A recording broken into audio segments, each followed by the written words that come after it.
I never imagined I'd be writing these words, but here I am, alive and yet carrying the memory of death. My name is Isabella Romero.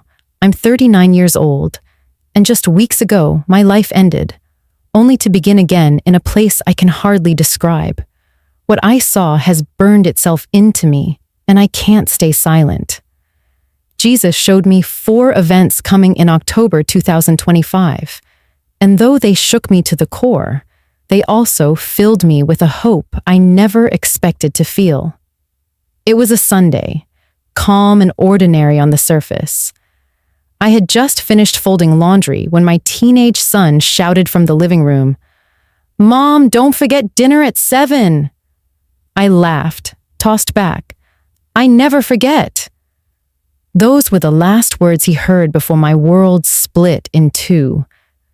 I was standing by the window, the late sun resting on my face, when suddenly my chest pulsed with a force that felt like fire, yet not pain. My knees weakened, my breath caught, and the room blurred around me. In one heartbeat, I was standing, and in the next, I felt myself peeling away, as though the essence of who I was had been lifted out like a page from a book. Time froze. The ticking clock stopped mid-sound. The air went silent. And then, I wasn't in my living room anymore. I stood on a path paved with golden light, the kind of brilliance no earthly sun could produce. I looked back once and saw my body still leaning against the wall, lifeless, while my phone buzzed unanswered on the table. The sight should have terrified me, but it didn't. Something stronger pulled me forward, and I knew life as I had known it was over. Instead of darkness, I entered light. Not a tunnel like so many stories tell, but a river. A river of shimmering strands, flowing upward, carrying sparks like tiny living stars. I reached for my own hands and gasped. They glowed, translucent, yet still mine. I was clothed in something lighter, freer, unshackled from every weight I had ever carried. The river moved with intention, pulling me toward what I couldn't yet see. Other lights drifted near me, brushing against me. Each touch awakened forgotten memories. My mother's lullabies, the day I first held my son, prayers I had whispered in the dark. This was no dream. It was the deepest reality I had ever stepped into. Then I heard a voice. My name. Isabella. The sound vibrated through my very being. It was warm, steady, alive. I didn't just hear it, I absorbed it. Tears welled up, if tears could exist in that place. For years I had felt invisible, overlooked, even forgotten in my prayers. But in that single moment, I knew I was fully seen. And then, I saw him. Jesus stood radiant before me, his presence brighter than the river itself, yet not blinding. His eyes met mine, and every defense I had ever built collapsed. Peace wrapped around me like a garment, lifting away guilt, shame, and fear. "This," he said softly, "is the peace you were created for." "The peace the world cannot give," I trembled. "Why don't we know this peace while we live?" He smiled, but his words carried weight.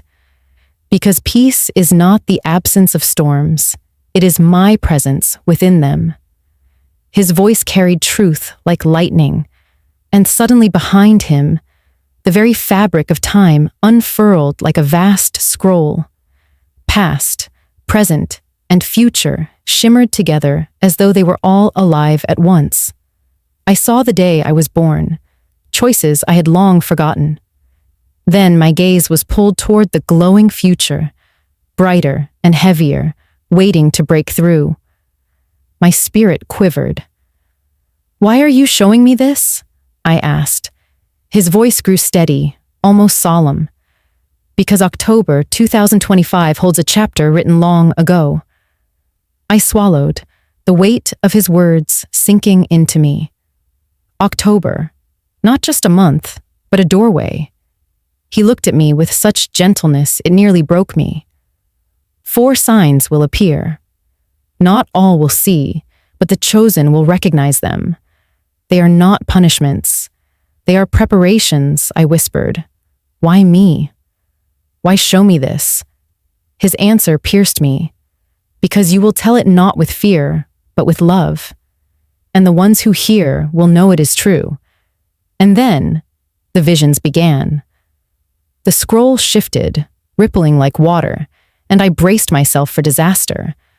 But what I saw was stranger and far more powerful. Crowds of people in cities, in homes, at work, suddenly froze. Some clutched their chests. Others dropped what they were doing. Tears streamed down faces.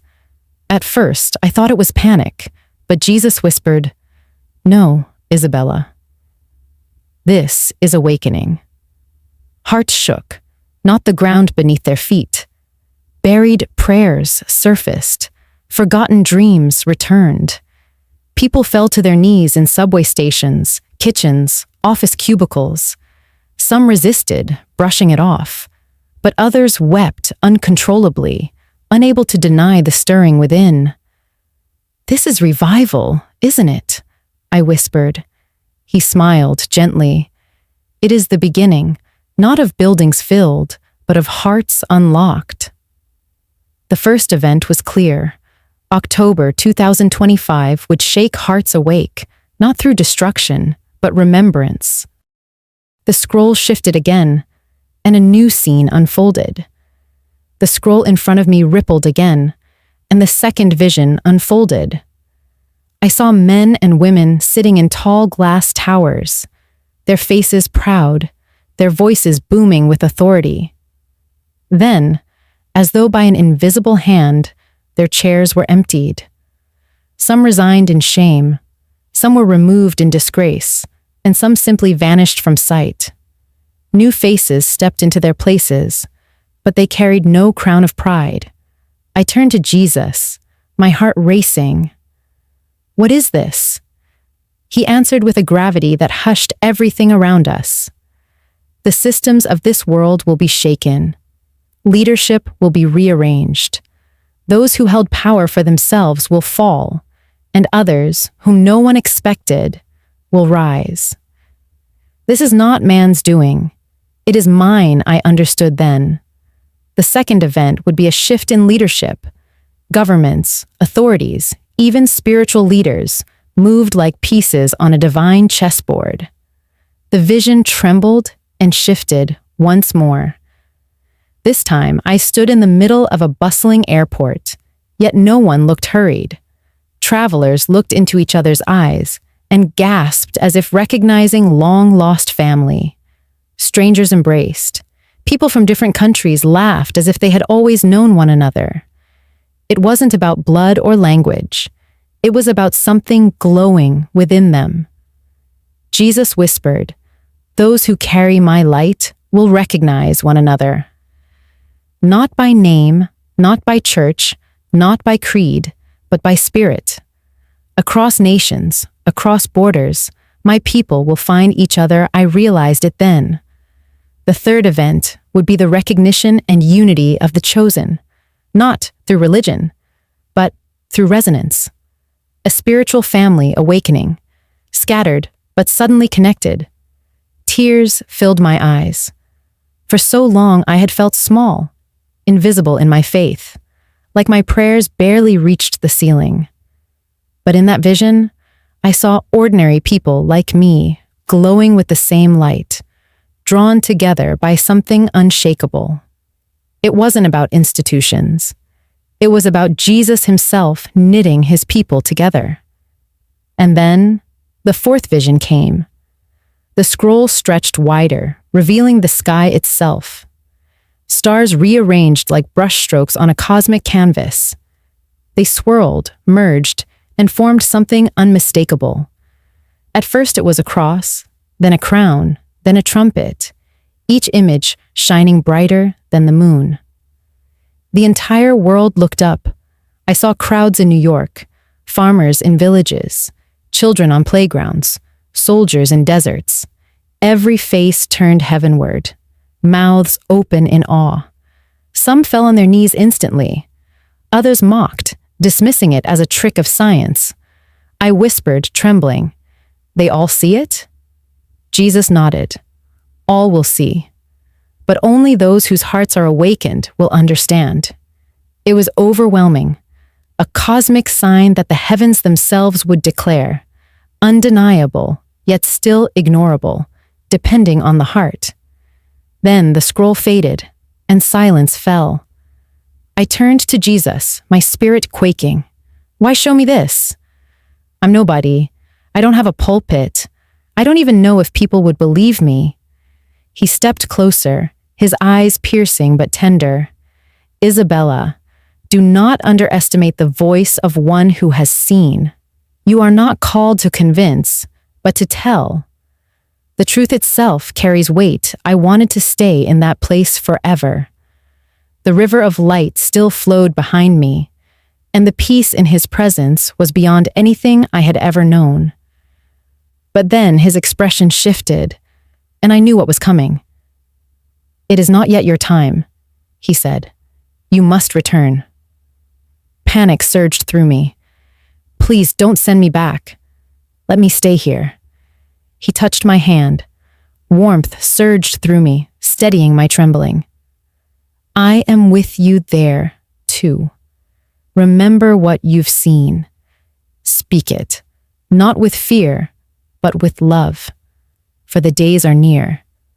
Before I could answer, the light folded around me like a wave. I was pulled backward, tumbling through brightness until everything collapsed into darkness. When I opened my eyes, I was lying on the living room floor. My son's voice echoed in terror as he shook me. "Mom! Mom! Wake up!" My chest heaved, lungs filling with air like they hadn't in centuries. My body burned, heavy and weak, but my spirit still glowed with what I had seen. I wept, clinging to my son as though he were the anchor keeping me from drifting back into that river. He kept saying, "You scared me. You scared me so much." But I knew. I hadn't died by accident. I had been sent back with a message. Now each night I lie awake, staring at the ceiling, replaying it all. The voice, the river, the scroll, the 4 events carved into my memory. 1. Heart's awakening. Sudden, unstoppable stirring of the soul. 2. Leaders falling and rising, power rearranged by divine hand. 3. The chosen uniting, light recognizing light across the earth. 4. The heavens declaring, a cosmic sign, undeniable yet only understood by the awakened. October 2025 is no longer just a date on a calendar to me. It is a doorway, a season when eternity touches time. I don't claim to know everything. I only know what I saw and who I met. So I tell you this, as one who crossed over and returned. Do not waste these days in fear or in doubt. Listen, stay awake. Your heart already knows what truth feels like, because when October comes, the world will tremble, not from destruction, but from unveiling. And when you look up at the sky and see the sign, you will remember these words, and you will know it was always him.